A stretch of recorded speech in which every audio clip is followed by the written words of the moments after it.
स्पर्धक मित्रांनो, आपण आज समजून घेणार आहोत छत्रपती शाहू महाराज कोल्हापूर संस्थान मराठा साम्राज्य. छत्रपती शाहू महाराज आणि शिक्षण म्हणजे छत्रपती शाहू महाराज भोसले यांचा जो कार्यकाळ होता, या कार्यकाळामधील सामाजिक परिस्थिती असलेली शिक्षणाची जी दयनीय अवस्था होती, या दयनीय अवस्थेवरती प्रत्यक्षामध्ये कृती करणारा प्रथम छत्रपती राजा शाहू महाराज यांचं कार्य जे आहे ते शैक्षणिक कार्य जे आहे ते अतिशय उल्लेखनीय आहे. पहा, या व्हिडिओ लेक्चरमध्ये मी तुम्हाला कोणतीही माहिती देत असताना ती माहिती ही अभ्यासाभिमुख असली पाहिजे, याकडे माझा कटाक्ष असतो. कारण परीक्षेमध्ये, स्पर्धां परीक्षेमध्ये आपल्याला ज्या गोष्टीवरती प्रश्न विचारले जातात किंवा ज्या गोष्टीची माहिती आपल्याला असणं गरजेचं आहे, त्याबद्दल आपण अधिकाधिक माहिती करून घेतलो तर तो जो अभ्यास आहे तो परीक्षाभिमुख होतो. आता जो स्पर्धा परीक्षेचा विद्यार्थी आहे त्याने परीक्षाभिमुख आणि जे स्पर्धा परीक्षेचे विद्यार्थी नाही आहेत, म्हणजे या महाराष्ट्रातली तमाम जनता, या सर्वांना छत्रपती शाहू महाराज भोसले यांचं जे शैक्षणिक कार्य आहे ते शैक्षणिक कार्य माहिती असणं गरजेचं आहे. मग त्यांचं शैक्षणिक कार्य एका तासामध्ये संपणार आहे का? नाही आहे. तर मी त्याचे काही भाग पाडलेले आहेत. आज आपण फक्त एका गोष्टीवरती प्रकाश टाकणार आहोत, ते म्हणजे छत्रपती शाहू महाराज आणि त्यांनी उघडलेली जी वसतिगृह होती, म्हणजे शिक्षण व्यवस्थेसाठी त्यांनी प्रत्यक्ष कृती करून, पहा, शिक्षण व्यवस्था सुधारली पाहिजे किंवा शिक्षण व्यवस्थेमध्ये असे बदल झाले पाहिजे असे तत्वज्ञान सांगणारी अनेक माणसं आपल्याला समाजामध्ये भेटतात. पण त्या काळी ज्यावेळेस खरंच या समाजाला, भारतीय समाजाला शिक्षणाची गरज होती आणि शिक्षणाच्या जोरावरतीच हा भारतीय समाज जो आहे तो प्रगती करू शकणार होता, त्यावेळेस एक छत्रपती राजा शाहू महाराज यांनी प्रत्यक्ष कृती केली आणि एकट्या कोल्हापूर संस्थानामध्ये त्यांनी वसतिगृह उघडली, असा त्यांचा इतिहास आहे. मग केवळ कोल्हापुरामध्येच त्यांनी ही वसतिगृह उभारली का? नाहीये. तर महाराष्ट्रात, तसेच महाराष्ट्राच्या बाहेरील ज्या ज्या ठिकाणी शैक्षणिक कार्य केलं जात आहे किंवा शैक्षणिक वसतिगृह उभारली जात असतील किंवा कॉलेज असतील, शाळा असतील, या उभारल्या जात असतील, तर त्या ठिकाणी भरघोस देणगी देणारे हे छत्रपती शाहू महाराज होते. तर आज आपण अभ्यासाभिमुख आणि शाहू महाराजांचं शैक्षणिक कार्य समजून घेत असताना आपण शाहू महाराज आणि त्याने स्थापित केलेली जी वसतिगृह होती या संदर्भात या ठिकाणी माहिती घेणार आहोत आणि त्या सर्व वसतिगृहांची जी नावं आहेत ती नावं आपण पाहणार आहोत. तर लक्षात घ्या, इसवी सन 1896 मध्ये दुष्काळ पडलेला होता. आता दुष्काळ परिस्थिती काय असते हे आपल्याला वेगळं सांगण्याची काही गरज नाहीये. दुष्काळ म्हणजे काय हे आपल्या सर्वांना माहिती आहे. ओके, सो 1896 मध्ये दुष्काळ परिस्थिती निर्माण झालेली होती.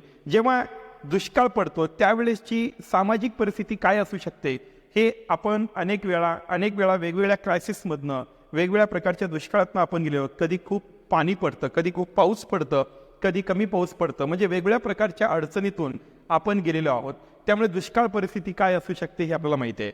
त्यावेळेस छत्रपती शाहू महाराज यांनी सर्व जाती धर्मातल्या विद्यार्थ्यांना शिक्षणाची योग्य संधी भेटली पाहिजे, समान संधी भेटली पाहिजे म्हणून, पहा, सर्व जाती धर्मांच्या विद्यार्थ्यांसाठी एक वसतिगृह त्यांनी उभारलं, एक वसतिगृह स्थापित केलं आणि त्या वसतिगृहाला नाव देण्यात आलं मराठा बोर्डिंग.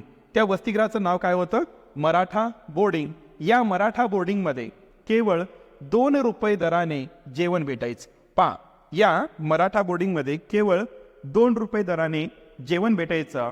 पण या ठिकाणी काय झालं, हे जे मराठा बोर्डिंग आहे हे छत्रपती शाहू महाराजांनी सर्व जाती धर्मांच्या विद्यार्थ्यांसाठी हे उभारलेलं होतं.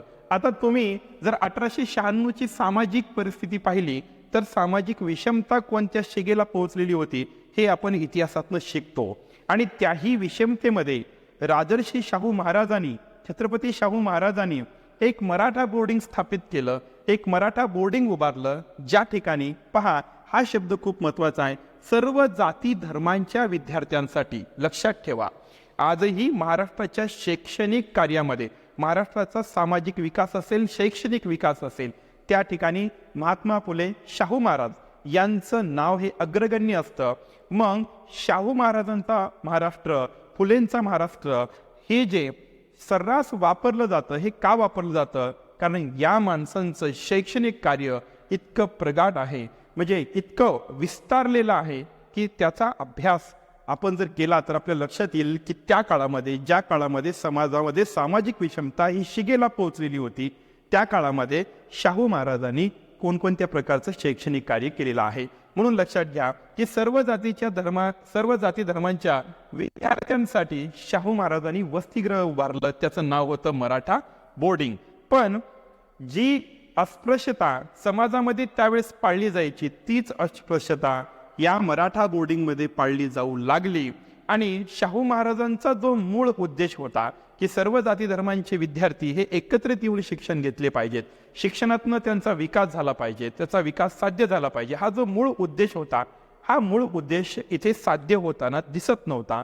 म्हणून हे जे मराठा बोर्डिंग आहे, हे मराठा बोर्डिंग 1911 मध्ये शाहू महाराजांनी बंद केलं. आणि त्यानंतर शाहू महाराजांच्या लक्षात आलं की आपण ज्या सामाजिक विषमतेमध्ये शिक्षणाचा प्रसार करण्याचा किंवा सर्व जाती धर्मांच्या विद्यार्थ्यांना शिक्षण देण्याचा प्रयत्न करत आहोत, त्यांना एकत्रित आणल्यानंतर जी अस्पृश्यता बाहेर आपल्याला पाहायला भेटते, तीच अस्पृश्यता आपल्याला इथेही बोर्डिंगमध्ये पाहायला भेटत असेल, तर यासाठी शाहू महाराजांनी त्यापुढे जे कार्य केले, त्या कार्यामध्ये त्यांनी सर्व जाती धर्मांच्या विद्यार्थ्यांसाठी वेगवेगळी बोर्डिंग्स, वेगवेगळी वसतिगृह उभारण्यास सुरुवात केली. ओके, त्यातील काही महत्वाची जी त्यामध्ये आपण इथे पाहत आहोत की शाहू महाराजांनी एकट्या कोल्हापूर शहरामध्ये एकूण 23 वसतिगृह उभारली. शाहू महाराजांनी एकट्या कोल्हापूर शहरामध्ये एकूण 23 वसतिगृह उभारली. आणि ही 23 वसतिगृह जी होती ती सर्व जातीसाठी स्वतंत्र वसतिगृह होती.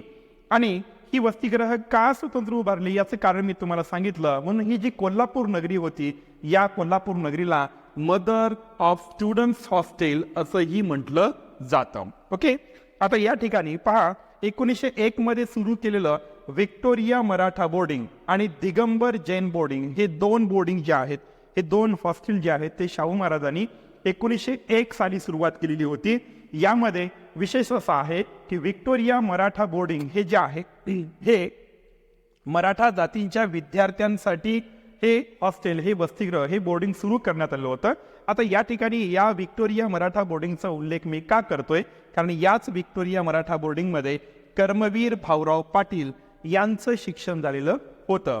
ओके, कर्मवीर भाऊराव पाटील हे याच व्हिक्टोरिया मराठा बोर्डिंगचे विद्यार्थी होते. यामध्ये त्यांनी शिक्षण घेतलेलं होतं. तर जाऊयात आपण शाहू महाराजांनी उभारलेली सर्व वसतिगृह, त्यांची नावं पाहूयात. कारण यावरती अनेक वेळा वेगवेगळ्या स्पर्धा परीक्षेमध्ये प्रश्न विचारलेले आहेत. आणि एक महाराष्ट्राचे सामाजिक जाण आणि शैक्षणिक जाण आणि शाहू महाराजांचं शैक्षणिक कार्य समजून घेण्यासाठी आपल्या सर्वांना शाहू महाराजांनी कोल्हापूर नगरीमध्ये उभारलेली जी वसतिगृह होती, जी बोर्डिंग होती, त्यांची नावं काय काय होती हे आपल्याला माहिती असणं गरजेचं आहे. पाहूयात ती नावं कोणकोणती आहेत. पहा, Victoria Maratha boarding house, Victoria Maratha boarding house, Digambar Jain boarding, Veerashaiva Lingayat विद्यार्थी वसतिगृह, मुस्लिम बोर्डिंग पहा, आणि मिस क्लार्क हॉस्टेल.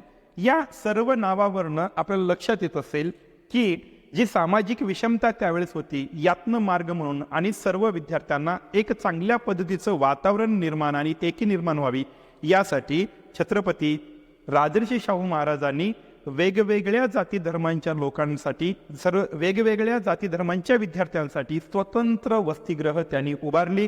त्यातली ही काही नावं आहेत. पहा, मुस्लिम बोर्डिंग.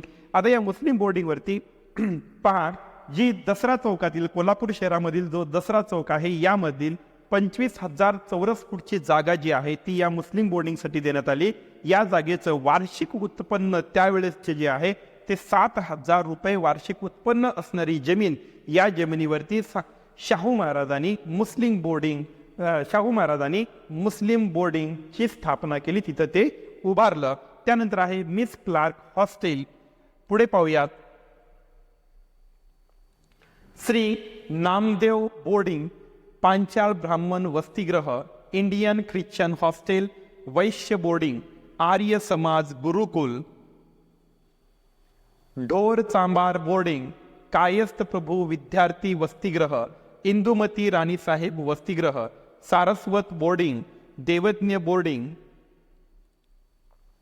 शिवाजी वैदिक बोर्डिंग, सोमवंशीय आर्य क्षत्रिय बोर्डिंग, सुतार बोर्डिंग, नाभिक विद्यार्थी बोर्डिंग, देवांग बोर्डिंग हाऊस, भोई समाज boarding, Rajputwadi boarding, Rukdi boarding, prince Shivaji Maharaj boarding. त्याचबरोबर कोल्हापूर शहराच्या बाहेरही पुणे, मुंबई, कराची, नाशिक, अहमदनगर, पंढरपूर, नागपूर या शहरांमध्येही वसतिगृह उभारण्यासाठी शाहू महाराजांनी मोठ्या प्रमाणामध्ये देणगी देऊ केली. तर फक्त महाराष्ट्र राज्यातच नाही तर महाराष्ट्र राज्याच्या बाहेरही ज्या ज्या ठिकाणी शैक्षणिक संस्था वसतिगृह उभारण्यात येत होती त्या त्या ठिकाणी शाहू महाराजांनी भरघोस अशी देणगी दिलेली आहे. तर या भागामध्ये आपण पाहिलं की कोल्हापूर शहरामध्ये शाहू महाराजांनी जी 23 वसतिगृह उभारलेली होती त्यांची नावं काय काय आहेत. कारण परीक्षाभिमुख अभ्यास करत असताना आपल्याला या सर्व आपल्याला असे पर्याय दिले जाऊ शकतात की वसतिगृहांची नावं दिले जाऊ शकतात आणि यापैकी कोणती वसतिगृह ही छत्रपती राजर्षी शाहू महाराजांनी स्थापलेली आहेत किंवा उभारलेली आहेत असा प्रश्न आपल्याला विचारला जाऊ शकतो. म्हणून परीक्षाभिमुख याचा आपण अशा पद्धतीने अभ्यास केला पाहिजे. आणि शाहू महाराजांचे शैक्षणिक कार्य समजून घेत असताना शाहू महाराजांनी उभारलेली म्हणजे त्या काळी त्यांची जी दूरदृष्टी होती आणि त्यांनी उभारलेल्या या वसतिगृहातनं या बोर्डिंगमधनं तुम्ही समजू शकता की त्यावेळेसच्या वेगवेगळ्या जाती धर्मातील विद्यार्थ्यांसाठी आणि त्यांच्या शिक्षणासाठी राजर्षी शाहू महाराज यांची काय तळमळ होती आणि त्यांचा काय दृष्टिकोन होता हे आपल्याला इतक्या सर्व वसतिगृहांच्या उभारणीतून लक्षात येऊ शकतं. पुढच्या भागामध्ये परत अजून आपण छत्रपती राजर्षी शाहू महाराज यांच्या कार्याचा पुढचा भाग घेऊन येणार आहोत.